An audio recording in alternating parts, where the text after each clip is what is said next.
Hey you guys, Esikhomesteddah here, and Essie is in the kitchen, and she's going to be canning 3 flavored, different flavored chickens. So I'm going to can Masala, chicken Masala, Fiesta Mexican chicken, and curry chicken. And you're going to need all 3 of these if you want to try this recipe. You can season up your meats with all 3 of these. You're going to need your canning salt. I'm also adding some chicken broth over here into my jars. So we're going to get started. And the first thing I'm going to can is actually my chicken masala, which I am doing chicken breast on this. And I think my curry chicken is thighs and my fiesta is legs. So let's get started.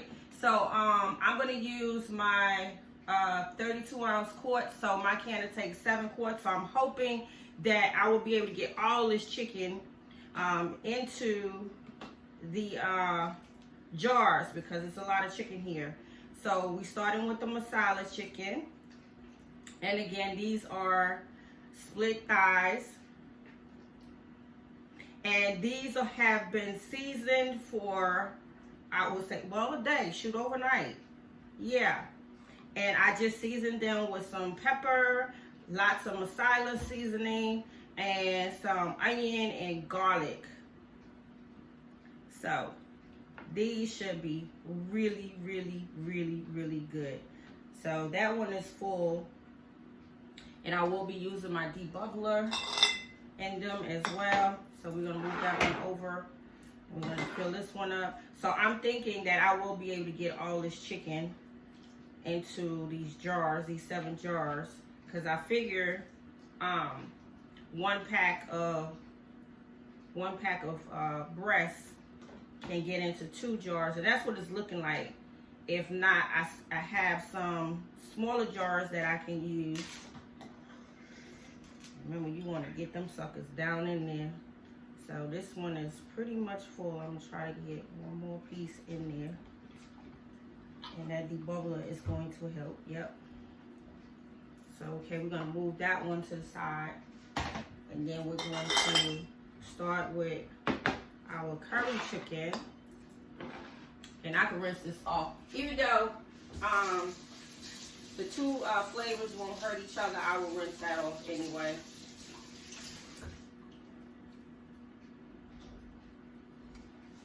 So, I also put a ½ teaspoon of canning salt in each jar already, so I won't have to do it.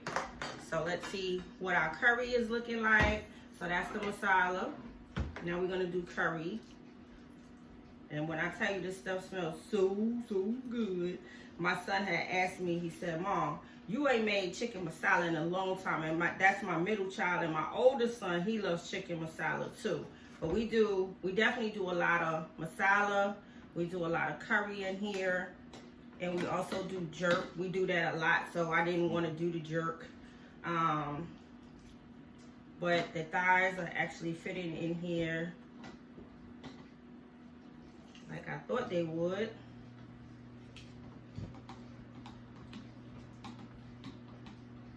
Yep, and we might be able to get one more in there. Love you too. So that's the curry. We're gonna take another jar.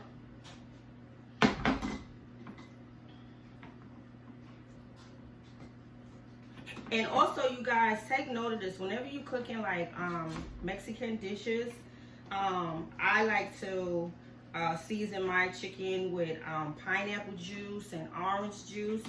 And I see that a lot in the Mexican foodie world. So I did add some pineapple juice to my Fiesta chicken, along with the onions and the garlic.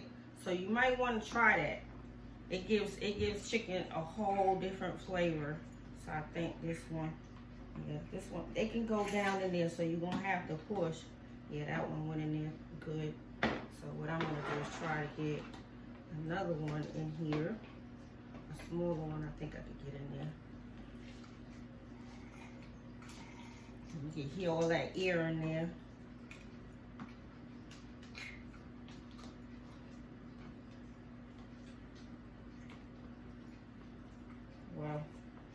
have to do. I'm gonna cut those, and then I could get another, yeah, I could get another half of breast in there. So I'm gonna cut those with my meat scissors.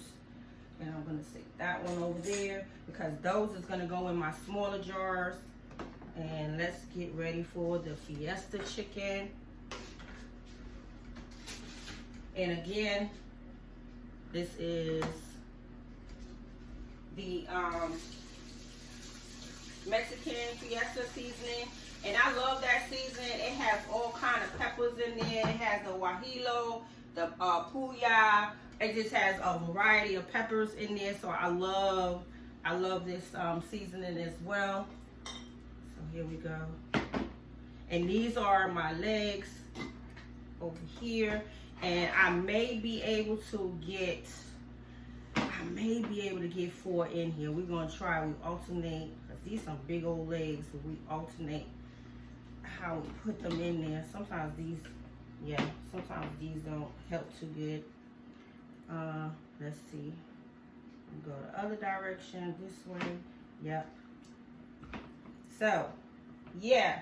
Well, actually 3 fit in there just fine, and that's okay. Because these some big old legs over here. There's another jar. And when you're doing your legs, alternate how you put them in. One upside down, the other one right side up, if that's what you want to call it. And that helps you to get them in there easily. Sure.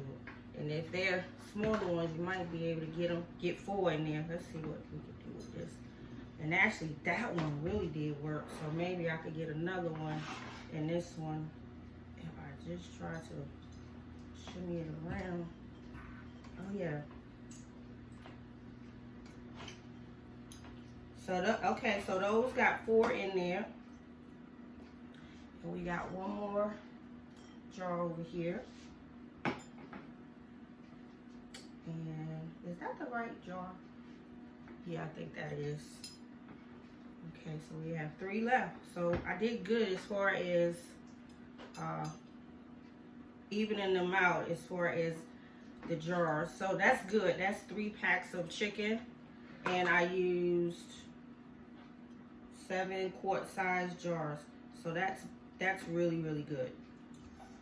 And this one probably could have got another one in there, but that's fine. All right, so now we're gonna clean up, move some things around. We're gonna use the debubbler. And you guys, I wanna put that out there because I know there have been lots of people that have been canning for years, and I am still a novice at canning. And I enjoy canning, so if I misspeak or if I say something wrong, please don't come for me, okay? Because I am still learning. So now we're gonna use the debubbler, and I think with the legs it's pretty cool. That's fine. It's the one with the bones, the boneless meat that needs to be shoved down there. Okay.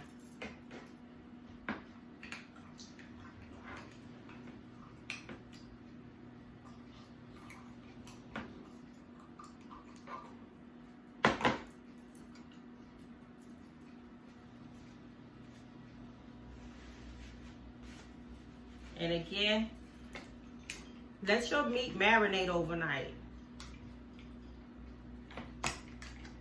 You'll be happy that you did. Okay, so that's my curry, my masala, and I'm going to get my meat scissors right here,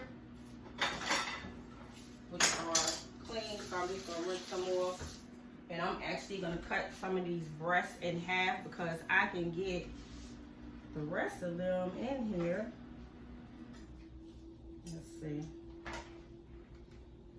My masala is low, so I actually have one more breast that I can split in half and get into this jar. See all that room that was left, you guys?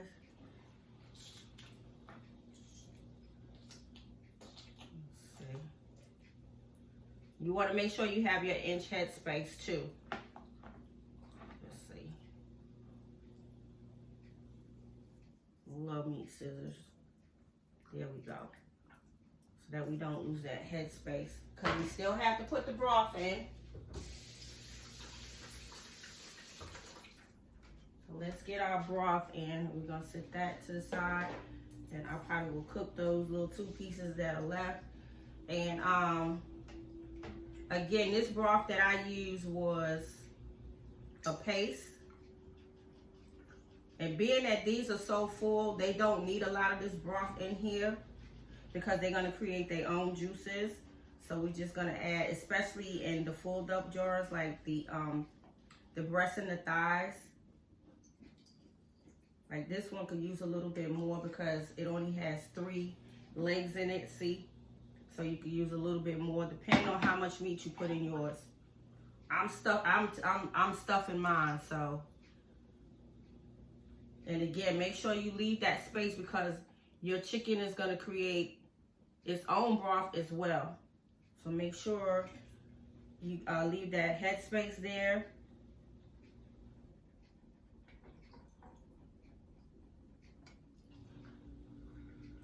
And don't worry, your broth is going to go right down in there and fill up those bubbles. So don't worry about that.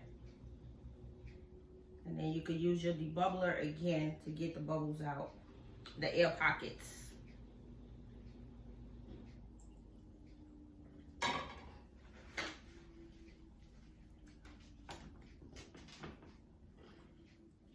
Okay.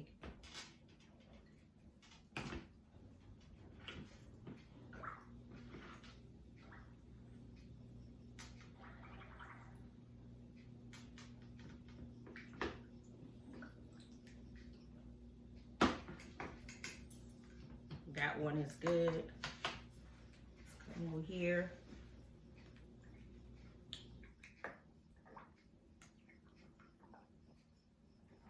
Okay, that filled up real nice. And this one.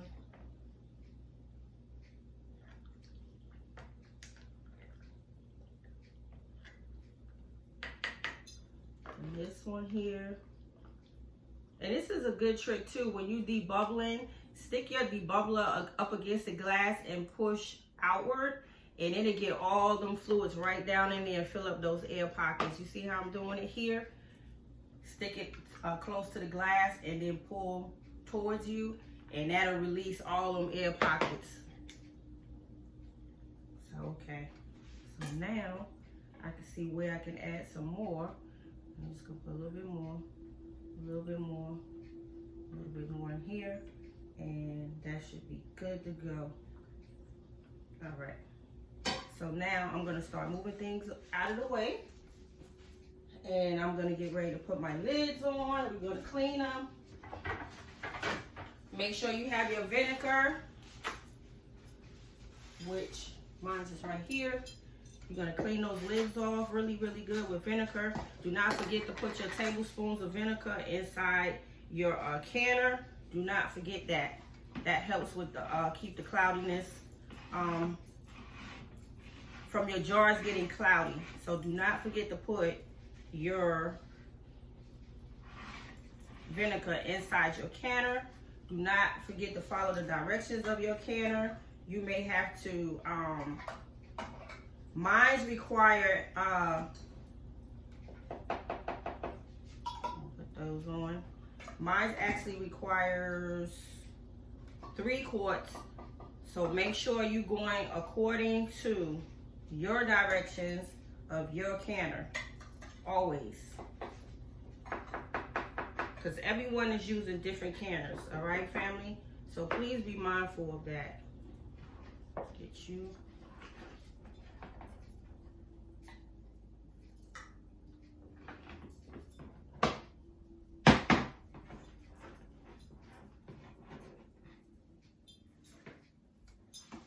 And yes, my jars are sanitized. Y'all know I like to sanitize my jars in my dishwasher as well as in my oven.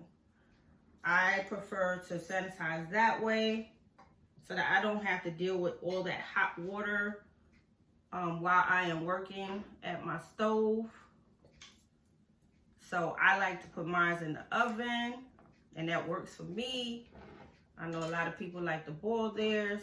I like to clean mine in my dishwasher and sanitize them as well in my oven. So that's how I do mine. Everybody does canning different. So take note of that. You do what's comfortable for you. That one.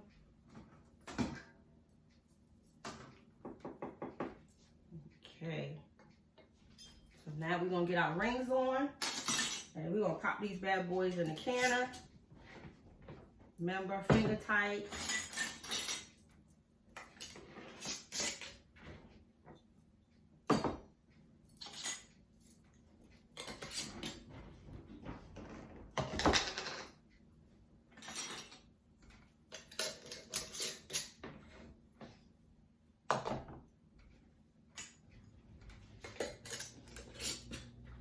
Right. So you guys definitely drop me a line and let me know, have you tried to can chicken masala or curry chicken? I would say give it a go. Let me clean up, and then I'm going to bring my canner over here, and we're going to get the canner warmed up. Go.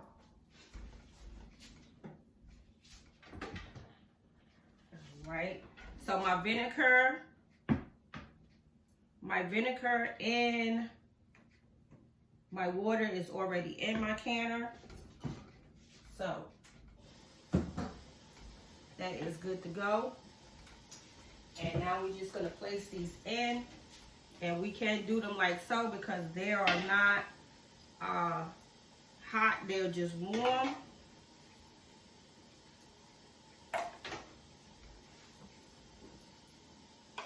And again, my canner takes 7 quarts.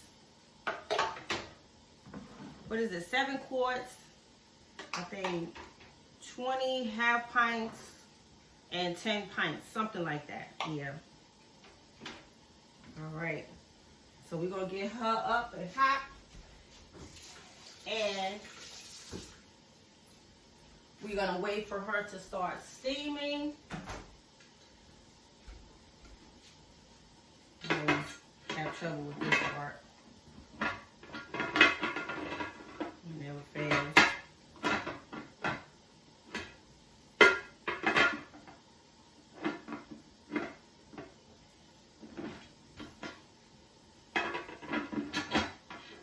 I'm gonna mark my thing. Always take me a minute to get it, you guys.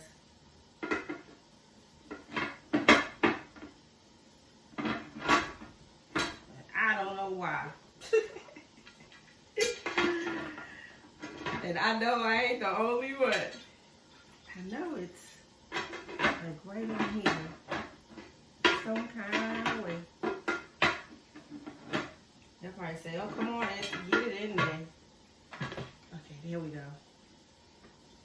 All right, so we're gonna let this get ready to steam up. And remember what I told you guys, when you begin to see your what is this called? Your steamer, whatever you call it. I forgot the technical name. But whenever you see this start to steam, set your timer for 15 minutes. That means your pressure is building up in there. Make sure you pay attention to your I always say the nipple, but I'm gonna get those words right. Make sure you pay attention to this. Follow your directions. Never open this until this little nipple is ready to be, this canner is ready to be open. All right, you guys. So that is my masala, curry, and fiesta. And let me show you guys each one of them. Here you go. So that is the Mexican Fiesta seasoning. And this one is the Pilu masala. And you could get masala, you could get Indian brand masala, you could get Indian brand curry. I like the badia. And this is the chicken paste. And I really like this paste. And I think I got this from Sam's. So, if you want to try it, give it a try. So again, we're gonna let this get ready to pressure up, And then I'm going to come back and I'm going to put my weight on there. Make sure you use your appropriate weight size according to your altitude. Please follow your directions of your canner. All right, you guys, I am using my Presto. And this is a great beginner canner. It's one of the least expensive canners. If you want to go big, you can, invest in the American canner. That will come in my future. But right now, this one is working for me as a beginner canner. Remember, I told you guys I am a novice at canning, and I am still learning as I am on my journey to homesteading. So you guys, I'm going to come back when this is steaming, and then I'm going to put my weight on, and then we're going to wait for our little weight to begin to flow, that little jiggle that they tell you to look for, and then we will turn this down, and we will let this process for an hour and a half, and then we'll have some pressure can good chicken eating. All right, so I will see you guys on the next clip.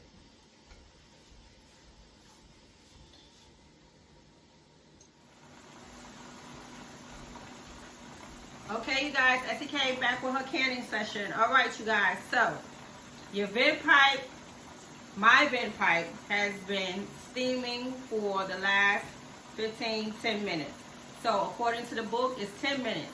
But if you do 15 minutes, I don't think it's going to harm anything. So 10 minutes after it vents out, your lock should be locking, and it is time to put your weight on. And again, go by the directions of your canner. So I'm going to put my weight on, and then I'm going to allow this to continue to pressure up. And then once your weight begins to, you start seeing this and hearing it, you know that it is time to turn that down. So, and that usually takes probably about 15 to 20 minutes. Then you let it turn, and then you turn it down, and then you set your timer for an hour and a half. Mine is an hour and a half. And after that, the canning session is over. You want to make sure that your lock is down before you open up your canner, because this is going to indicate that your canner has cooled down somewhat and it is safe to open. Do not ever open up your canner if this lock is up. Never. And always go away from your face. All right, you guys? So what I'm going to do is allow the pressure to build up, and I'm just going to come back and turn this down as soon as it does. And then I'm going to set my timer for an hour and a half, but I will bring you guys back after my hour and a half is up and we begin to remove the jars from the canner. All right, you guys? So again, practice safety. Go by the directions that's in your book according to your altitude. All right, you guys? So I will see you guys after the canning session is over and my canner has cooled down and it has indicated me with the valve here that it is safe to open, because it will unlock itself after it cools down. All right, you guys? So I will see you guys after my hour and a half session of my 3 flavored meat pressure canning. All right, you guys, I'll see you in a bit.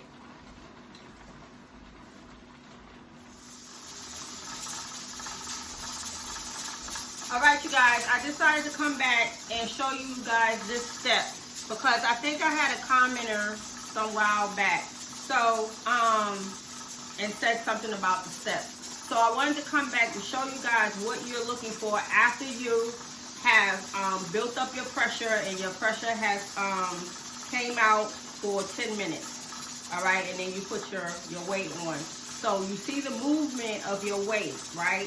So this is when you want to turn down. You want to turn it down some and get it to a more gentle flow. Once you turn it down, then you set your timer for the hour and a half according to your pressure canner and your altitude. So this is what you want to look for on your weight, that movement. And sometimes you can hear it, the rattling. Some people say, oh, it sounds like a snake. Whatever. This is what you want to look for, okay? After you put your weight on, you look for this, then you set your timer, and this will begin to become a more gentle flow after you turn it down. All right, you guys? So I will see you guys this time after my 90-minute process is up. All right, and we'll begin to remove the delicious chicken from the canner. All right, you guys. So I'll see you guys in an hour and a half.